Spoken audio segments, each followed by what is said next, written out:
Hello, I'm not gonna be here long. Got a smoke detector going off because I just finished cooking.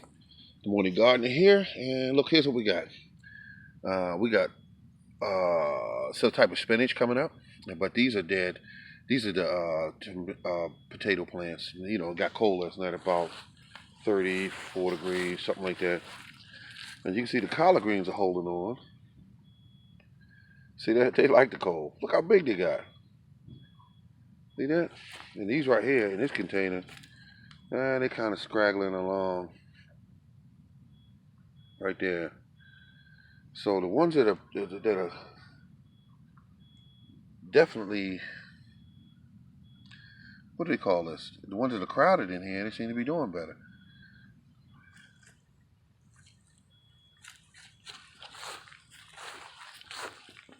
All right, so we're going in to look at what's up here in the garden, and you see all the covering on the ground. This is chop and drop. This is the result of chop and drop. That is all weeds, and it's chopped to cover the ground.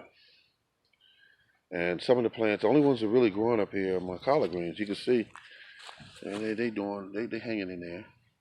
It was 34 degrees last night. And look at this. They don't care. There you go. That's food.